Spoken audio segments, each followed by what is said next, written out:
Que el Señor de paz les bendiga. Quiero saludarles en el amor del Señor el día de hoy y a la vez también felicitarlos porque ya hemos ido avanzando en nuestro estudio en este año, ¿cierto? De los temas que ustedes mismos propusieron para poder, ¿cierto? Este año ser edificados con la palabra del Señor. Bien, en el módulo anterior terminamos, ¿cierto? Lo que es la angelología, todo lo que tiene que ver con la relación de los ángeles, su creación, su formación, sus nombres, su esfera, todo lo que tiene que ver con la angelología. Bien, el día de hoy comenzamos una nueva materia, un nuevo ramo, que tiene que ver con la soteriología, ¿ya? Es decir, la salvación. Vamos a hablar de la salvación, vamos a hablar de sus definiciones, vamos a hablar de si es salvo, siempre salvo, algunas posturas con respecto a la salvación, si se pierde o no se pierde, etcétera. Así que en la clase de hoy vamos a ver definiciones, como aparece, ¿cierto?, en la malla curricular que usted tiene. Vamos a ver en la soteriología, vamos a ver 5 temas. El primero es la salvación y su definición. Segundo, la fuente de la salvación, que todos sabemos que es Cristo, el plan eterno de redención, la aplicación de la redención y la seguridad del creyente. Cada uno de estos temas son muy importantes para poder tener claro esta doctrina de la salvación. ¿Ya? Así que no se pierda ninguna clase, tome apuntes, anote y escriba preguntas y vamos a leer textos bíblicos también que muchas veces se toman para decir que la salvación se pierde, como otros toman esos mismos textos bíblicos para decir que la salvación no se pierde. Así que vamos a comenzar el día de hoy con nuestra clase de la soteriología, con la definición, ¿cierto? Como dice nuestra malla, la salvación y su definición. Vamos a compartir la pantalla para poder, ¿cierto?, leer nuestro escrito y que todos puedan, ¿cierto?, leer y tener este material en su poder. Bien, vamos a agrandar un poquito la pantalla para que pueda ver bien, ¿ya? Eh, bien, acá tenemos, ¿cierto?, la doctrina de la salvación. Es el tema mayor de la Escritura, tanto en el Antiguo como en el Nuevo Testamento, y se centra en el personaje más importante de la Biblia, que es nuestro Señor Jesucristo. Es decir, el tema de la salvación tiene que ver netamente con Jesús de Nazaret, nuestro Salvador, nuestro Mesías, ¿ya?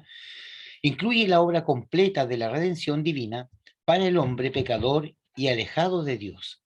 Es sumamente importante entender correctamente la doctrina de la salvación, que sería la soteriología, ya que significa salvación, significa salud, liberación, ya eso es lo que tiene que ver con la soteriología. Cualquiera que enseñare un evangelio de salvación diferente del que es enseñado en la palabra de Dios, acarrea sobre sí una tremenda maldición, sean creyentes o aún ángeles. Gálatas 1:18. Esto quiere decir de que el tema de la salvación es un tema muy importante, muy claro, y es un tema que, que nosotros no lo vamos a resolver, no lo vamos a solucionar, porque este tema lleva mucho tiempo en discusión, si la salvación se pierde o no se pierde. Por lo tanto, como muestra de un botón, como muestra de un botón, vamos a ir al libro de Hechos capítulo 15, ¿ya? Hechos capítulo 15, y vamos a ver en el tiempo de los apóstoles la discusión grande que había acá con respecto a la salvación. Hechos capítulo 15, ya, del verso 1 en adelante, en el primer verso, en el primer concilio, en este caso de Jerusalén, donde se reunieron todas las autoridades apostólicas para solucionar un tema en específico. Y miren lo que dice el texto bíblico en el libro de Hechos capítulo 15, verso 1. Entonces, algunos que venían de Judea enseñaban a los hermanos: si no os circuncidáis conforme al rito de Moisés, no podéis ser salvos. Entonces vemos acá de que el tema de la salvación, el tema de discusión, ya si eres salvo o no eres salvo, no es un tema nuestro, de nuestra época, de nuestro tiempo, sino que ya en el Concilio de Jerusalén, en Hechos capítulo 15, ya habían discusiones con respecto a cómo uno puede ser salvo. Que, o sea, si usted tiene la duda o la inquietud si es salvo o no, imagínese en el tiempo apostólico, estamos hablando de Hechos capítulo 15, verso 1, ya había este problema. Y algunos decían, ¿cierto?, que para ser salvo usted tenía que circuncidarse, ¿ya? Entonces, yo le pregunto, si usted está circuncidado, usted me va a decir que no, entonces no es salvo. Entonces, para poder explicar la salvación por la gracia, que no tiene que ver con circuncisión, sino tiene que ver con la fe, con aceptar a Jesucristo el Señor, porque Él es el autor de la salvación a través de la fe. La fe es el único requisito que la Biblia pone en el Nuevo Testamento para que usted sea salvo. El primer paso es fe. Y creer en el Señor Jesucristo, y dice el texto, y tú y toda tu casa será salva. Pero no vamos a entrar en eso todavía. Tenemos mucho todavía que entender antes de llegar a las discusiones de texto por texto en la Biblia. Por lo tanto, lo que quiero yo decir de que la definición de sotería, de salvación, tiene que ver con la palabra salvación, salvo, sanidad y liberación. Eso es lo que significa la palabra salvación. Ahora, vamos a ver algunos comentarios o algunos escritos del Antiguo Testamento y del Nuevo Testamento. El término yashá, que significa salvación, rescate, liberación, libertad, de una opresión o el proporcionar a un espacio amplio, abrir de par en par, también incluye la idea de defender, preservar y ayudar. ¿Recuerda usted cuando el pueblo de Israel salió de Egipto? Ellos fueron liberados, tuvieron una liberación, que la palabra liberación significa salvación. Recuerde que en la concordancia Strong, la palabra sotería significa liberación, sanidad y salvación. Por lo tanto, vemos cómo el pueblo de Israel no solamente fue libertado de la opresión de Faraón y de Egipto, sino que ellos fueron salvados de ese imperio opresor. Salvación. ¿Algún comentario? Este verbo se encuentra más de 200 veces en el Antiguo Testamento y encierra en una sola palabra la respuesta divina a la necesidad de la humanidad, que es Jeremías 17:14. Luego usted lo va a buscar, ¿cierto?, en su Biblia con más tiempo y se va a dar cuenta lo que significa este texto. Una nota al pie de página. Dice lo siguiente. La condición necesaria para la salvación en el Antiguo Testamento, así como en el Nuevo Testamento, era la fe. Abraham acertó confiadamente y él confió en Dios. Eso le ocurre o le acarrió la salvación. Génesis 15:6. Es decir, a Abraham creyó por la fe y le fue contado por justicia. Por lo tanto, la fe de Abraham produjo salvación tanto para él, ¿cierto?, como también para toda su descendencia. Ahora, Abraham también se circuncidó, por lo tanto tenía circuncisión y tenía la fe, ¿cierto?, en nuestro Dios, que también es la fe en Jesucristo. Bien, sigamos avanzando. Dios escogió una forma en este verbo para el nombre de su hijo Yeshua, que significa Él salvará. Ya Mateo 1:21 indica que nuestro libertador nos liberó, rescató, nos defiende y preserva de continuo. Jesús abrió la puerta de par en par, las puertas de nuestro cautiverio, para darnos una libertad espaciosa en su gracia y en su presencia. Estamos solamente definiendo lo que significa salvación, libertad, liberación, abrir de par en par las puertas, ¿cierto? El nombre de Jesucristo es salvación, Yeshua, ¿ya? Así que estamos viendo definición de la palabra salvación, que es nuestra primera clase del día de hoy. Ya, vamos a ver lo que dice el mismo texto, pero con respecto al Nuevo Testamento. Acá aparece otra palabra en el Antiguo Testamento que es marpé.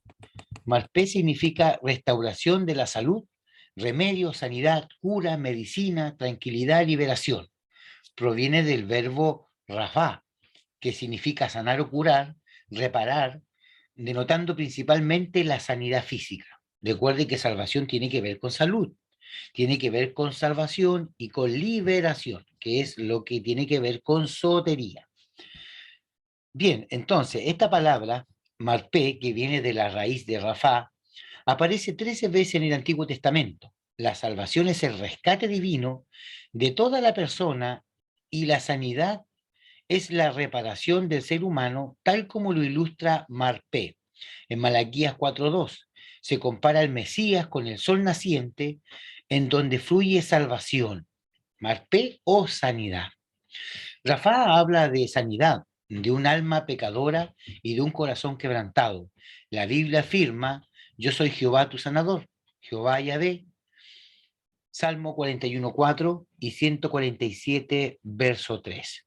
Por lo tanto, vemos que en el Antiguo Testamento la palabra sotería o salvación tiene que ver con liberación, con libertad y con sanidad, ¿ya?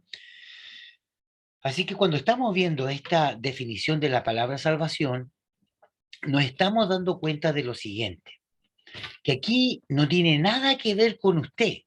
O sea, la salvación primero viene de Dios. Fue Dios el que envió a Moisés a libertar al pueblo.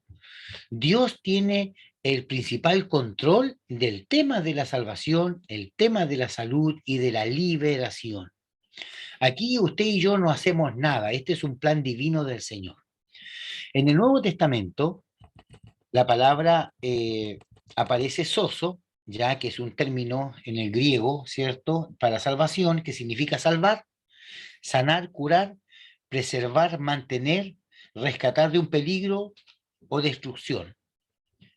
Salvar de la muerte física, mediante la sanidad de la muerte espiritual, mediante el perdón del pecado y sus efectos. En las culturas primitivas se le traducía simplemente como dar nueva vida y producir un corazón nuevo. Mira qué importante en el Nuevo Testamento. Por eso que el tema de la salvación tiene que ver con vidas regeneradas. ¿Cómo yo me doy cuenta que soy salvo? Una, por la fe, por aceptar a Jesucristo. Y segundo, porque hay una renovación, hay una muerte en mi yo y nace un nuevo hombre, que la Biblia lo llama el nuevo nacimiento. El nuevo nacimiento es uno de los 4 pilares fundamentales del Nuevo Testamento. Recuerde que el primero es la gracia de Dios, que es Jesucristo. Segundo, el reino de los cielos. Tercero, el nuevo nacimiento. Y 4, tiene que ver con eh, esta ley del nuevo pacto, ¿ya? Es decir, el nuevo pacto es un pilar fundamental para el Nuevo Testamento. Y estos 4 pilares son los que a nosotros nos ayudan a comprender y a entender la salvación. La gracia es un regalo. Usted no luchó por esto, ¿ya? El reino de los cielos, que es Jesucristo, Él vino a cumplir un propósito y un plan, que lo vamos a ver más adelante. Tercero, el nuevo nacimiento que nace cuando usted acepta al Señor, que no tiene que ver con bautismo, cuando usted acepta por la fe a Jesucristo y usted es sellado con el Espíritu Santo, automáticamente usted empieza a ser regenerado, empieza a cambiar su vida para poder llegar a un nuevo pacto, un nuevo compromiso, ¿cierto? Que es Jesucristo nuestro Señor. Por lo tanto, salvación tiene que ver con un nuevo nacimiento, una nueva vida. Soso es la traducción de la palabra yasá. Soterión, que es otra palabra que se ocupa para la salvación en griego, que significa rescate, liberación, seguridad, entrega, salida, preservación. Soterión nos habla de la defensa o de defenderse en la salvación. Soterión es usado 5 veces en el Nuevo Testamento. Y llegamos a la tercera, que es la sotería, que es la palabra que estamos estudiando, que tiene que ver con la salvación de Jesucristo. Abarca la totalidad del ser humano, espíritu y alma y cuerpo. Y eso es importante, porque no solamente es salvación de tu alma, sino también hay una salvación del cuerpo, porque nuestro cuerpo va a ser rescatado, nuestro cuerpo va a ser transformado. Y cuando Cristo, si nosotros estamos vivos y Él viene antes, nos va a dar un cuerpo nuevo. Bien, significa entonces preservación, sanidad, o cura, restauración, recuperación, remedio, perdón, rescate, liberación, libertad, redención, seguridad, bienestar general, prosperidad, felicidad y plenitud.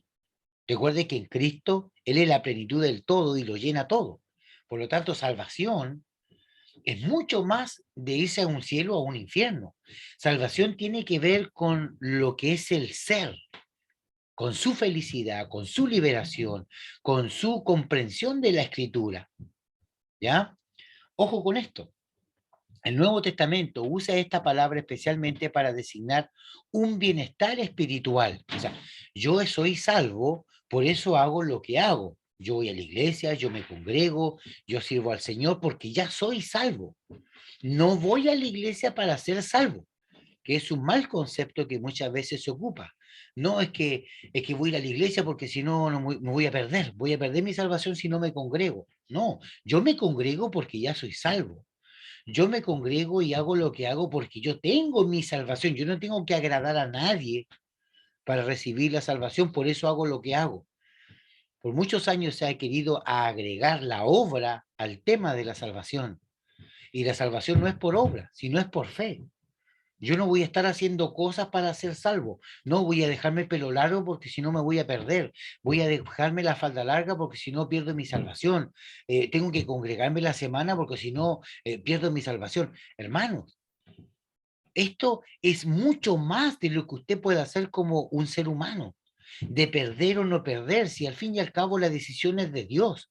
Usted puede creer toda su vida que es salvo y usted se muere y va a ser condenado, como otros que a lo mejor viven toda su vida perdidos y va a llegar el momento en que van a ser salvados.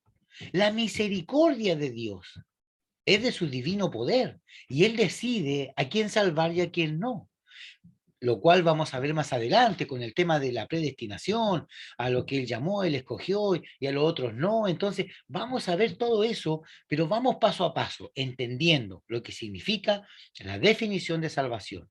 Salvación tiene que ver con un bienestar espiritual, tiene que ver con una liberación en su vida espiritual y natural, con una sanidad en su vida espiritual y natural, tiene que ver con una paz y una tranquilidad, con un nuevo nacimiento. Es decir, salvación es mucho más, me vuelvo a repetir, que irse a un cielo o irse a un infierno. La salvación efectuada por Jesucristo en el pasado es por tanto una posesión actual, presente, y también en el futuro, que también lo vamos a ver más adelante. En el Nuevo Testamento, sotería aparece 45 veces en el Nuevo Testamento y se usa universalmente para designar la salvación cristiana y utilizar el término para nombrar la doctrina de la salvación, soteriología, de sotería, que significa salvación, logos, ciencia o tratado del estudio de estas cosas. Bien, creo que en la parte de definición ya más o menos estamos claros, ¿cierto? Lo que significa la palabra salvación y su definición, ¿ya? Que son palabras hebreas y griegas, pero su común denominador es el mismo: salud, bienestar, prosperidad, sanidad, nuevo nacimiento. Usted no puede ser salvo si usted no nace de nuevo. Por eso que la Biblia dice, estuvieron con nosotros, pero no eran de nosotros. Porque aunque muchos hermanos estén en la iglesia, nunca han nacido de nuevo. Por lo tanto, ellos se van a perder, claro, se van a perder, porque nunca nacieron. Pero usted los ve después afuera en el mundo haciendo cosas, pero ellos nunca realmente nacieron de nuevo. Ellos nunca realmente aceptaron de buenas a primera, de a de veritas, como dijo el chavo al Señor, sino que tiene que haber un nuevo nacimiento. Y cuando hay un nuevo nacimiento, las cosas viejas pasan. Y aquí todas son hechas nuevas. Nuevo nacimiento es muy importante.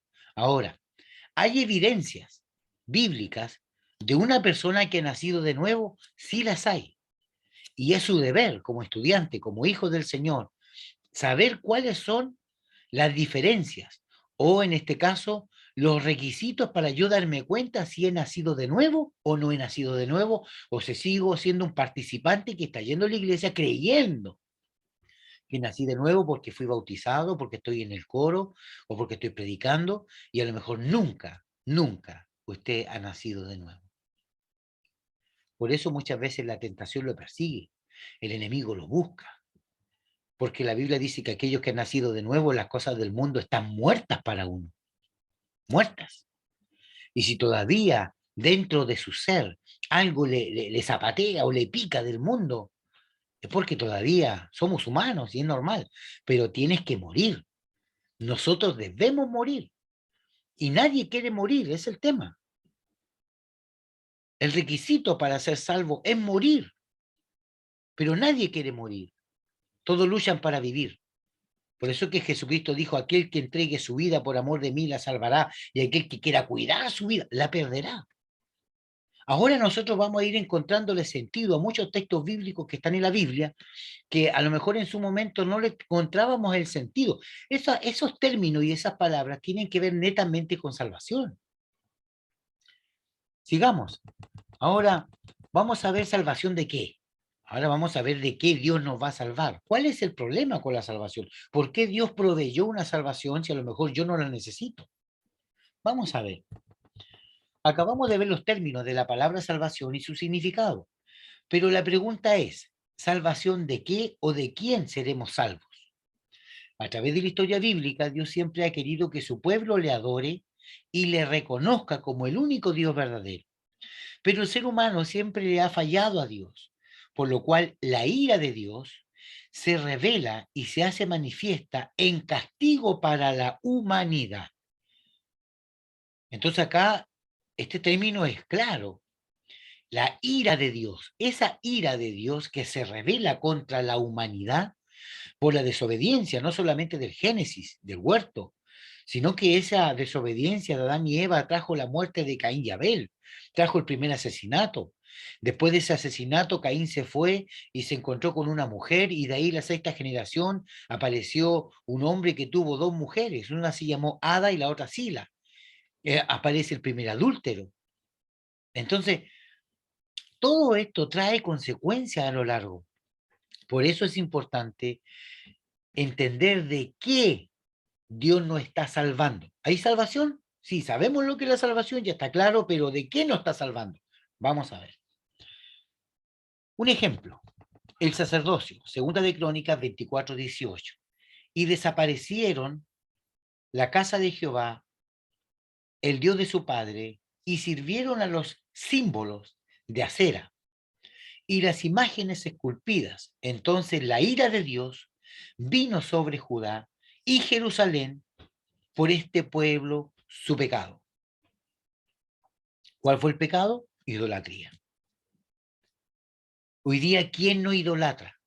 Usted puede decir, yo no idolatro ninguna virgen, ningún santo, pero su trabajo, si usted lo ama más que a Dios, es una idolatría. Si usted ama a sus hijos más que a Dios, es una idolatría. Todo lo que usted ame en su corazón y esté primero en su corazón que no sea Dios, se llama idolatría. Sea el cine, sea la comida, un partido de fútbol, no sé. Yo no sé cuáles son sus pasiones, pero todo lo que ocupe el primer lugar en su corazón que no sea Dios es idolatría. Aún su esposo y su esposa. ¿De qué hablar de los hijos? Por lo tanto, el sacerdocio se había desaparecido. El sacerdocio había dejado su servicio a Dios y se puso en idolatría. Y habla de Judea y de Jerusalén, los dos pueblos. De las 12 tribus, recuerde que 10, ¿cierto?, eran Israel y 2 eran Judá. Las 12 tribus, ambas, se pusieron en idolatría. Y por eso pasó lo que pasó. Estamos en segunda de Crónicas, que son las crónicas de los reyes, ¿ya? Todas las crónicas son las crónicas de las cosas que hicieron los reyes cuando entraron en idolatría. Por lo tanto, nosotros después de los reyes vamos a ver, ¿cierto?, los cautiverios. Por eso el pueblo de Nínive, donde están las 10 tribus, porque cuando usted se pone a estudiar un poco la escritura, se va a dar cuenta de que Jonás fue enviado a anunciar la palabra al pueblo que estaba en Nínive, y ese pueblo que estaba en Nínive eran las 10 tribus que hoy están perdidas, que de a poco están regresando, pero las 10 tribus que fueron tomadas por los asirios antes de los babilónicos fueron llevados a Nínive, y en ese lugar había condenación, en ese lugar había juicio, en ese lugar había guerra, y en ese lugar se hicieron entonces estos matanzas y sacrificios. Por lo tanto, cuando Jonás va a predicar a Nínive, él va a predicar a esas 10 tribus que estaban siendo presas por los asirios. Por lo tanto, en el tema de Babilonia, cuando aparece la tribu de Judá, ellos están en otro plano muy distinto a los ninivitas, muy distinto al pueblo asirio que estaba preso en aquel lugar, y por eso Jonás va a predicar a ese lugar para poder llevar el mensaje a esas 10 tribus que estaban ahí. Y todo esto ocurre porque la idolatría que había en ese momento había ensuciado el sacerdocio. Y lo podemos ver acá en Segunda de Crónicas 24:18. Segundo, su pueblo escogido. Salmo 106:23 dice, y trató de destruirlos, de no haberse interpuesto Moisés su escogido delante de él, a fin de apartar su indignación para que no lo destruyese. Y aquí hablamos del pueblo de Israel cuando fue sacado de Egipto, que constantemente estaba, ¿cierto?, renegando contra Dios, que constantemente estaba quejándose, ¿cierto? Que estábamos mejor en Egipto, que comíamos mejor allá, aquí estamos tomando pan y agua, y todas esas cosas, ¿cierto? Ellos estaban reclamando. Por lo tanto, el pueblo siempre se quejó, siempre alegó, por eso dice su pueblo escogido. Y el pueblo escogido también se apartó. Así que aquí vemos cómo Dios trató de destruir al pueblo, pero muchas veces Moisés se puso intermedio. Dios le dijo, voy a destruir este pueblo idólatra. Y Moisés dijo, Señor, perdónalo, dale un chance, siempre interponiéndose, pero la ira de Dios estaba sobre ese pueblo. Por lo tanto, si hay algo de lo cual la salvación tiene que hacer un efecto, tiene que ver con esto, tiene que ver con la ira y el enojo de Dios. Salmo 106, 24 al 27 dice, pero aborrecieron la tierra deseable, no creyeron a su palabra, antes murmuraron en sus tiendas y no oyeron la voz de Jehová. Por tanto, alzó su mano contra ellos para abatirlos en el desierto y humillar su pueblo entre las naciones y esparcirlos por la tierra. Salmo 106, 28. Se unieron a sí mismos a Baal peor y comieron los sacrificios de los muertos. Salmo 106, 29. Provocaron la ira de Dios con su obra y se desarrolló la mortandad entre ellos. Por lo tanto, la salvación, ¿de qué y para qué es? Para salvarnos de la ira de Dios. Ese es el punto con el tema de la salvación. El tema de la salvación, que en griego sería sotería, tiene que ver con la ira de Dios. Dios está airado, Dios quiere matarte a ti y quiere matarme a mí por el pecado de Adán, que ha traspasado generaciones, por cuanto todos pecaron y todos están destituidos de la gloria de Dios. Hay una ira y un juicio, ¿cierto?, que está puesto sobre nosotros, una sentencia. Juan 3:35. El Padre ama al Hijo y todas las cosas ha entregado en su mano. Y el que cree en el Hijo tiene vida eterna, pero el que rehúsa creer en el Hijo no verá la vida, sino que la ira de Dios está sobre él. Una vez más, hablamos de la ira de Dios que está sobre aquel que no cree en el Hijo de Dios. Porque la ira de Dios, Romano 1:18, se revela desde el cielo contra toda impiedad e injusticia de los hombres que detienen con injusticia la verdad. Haced morir pueblo terrenal en vosotros, fornicación, impureza, pasiones desordenadas, malos deseos, avaricia, que es idolatría, cosas por las cuales la ira de Dios viene sobre los hijos de desobediencia. Otra vez aparece la ira de Dios. Y así sucesivamente hasta abajo, ¿cierto? Hasta Apocalipsis, capítulo 16:1, 14:9, 14:10. ¿De qué nos vamos a salvar? ¿De qué es la salvación? ¿Por qué Cristo vino a morir, a entregar una salvación tan grande, dice el texto? ¿De qué? De la ira de Dios. Este no tiene que ver con usted ni conmigo. Este es un plan que viene desde un principio. Cuando Adán y Eva pecaron en el huerto, la Biblia dice en el libro de Génesis de que vendrá uno que te pisará la cabeza y tú le herirás en el carcañar, que tiene que ver netamente con esta venida de este Salvador, en este caso Jesucristo. Y eso es lo que dice el texto. Génesis 3:14. Y Jehová dijo a la serpiente, por cuanto esto hiciste, maldita serás entre todas las bestias, entre todos los animales del campo, sobre tu pecho andarás y polvo comerás todos los días de tu vida. Y pondré enemistad entre ti y la mujer, y entre tu simiente y la simiente suya. Esta te herirá en la cabeza, y tú le herirás en el carcañal, que sería el talón. En el mundo estaba, bien, En el libro de Génesis tenemos, cierto, la sentencia.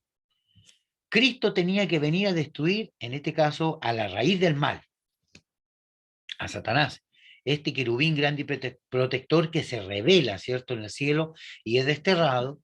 Automáticamente cuando cae a tierra empieza a hacer su desorden, empieza a contaminar, a murmurar, porque eso es lo que él hace, hasta que engaña a la primera pareja, son echados del huerto, tienen dos hijos, uno mata al otro, el primer asesino, y luego de ahí, de la descendencia de Caín, nace el primer adúltero, que es lo que se llama Lamec, y Lamec tuvo para sí dos mujeres, una se llama Ada y la otra Sila. Entonces, vemos nosotros que esta maldad que viene desde el comienzo, como dice Romanos, por cuanto todos pecados y están destituidos de la gloria de Dios, Dios enciende su ira. Ahora, Juan 1:10 es un texto que muchas veces se malentiende, y Juan 1:11 también.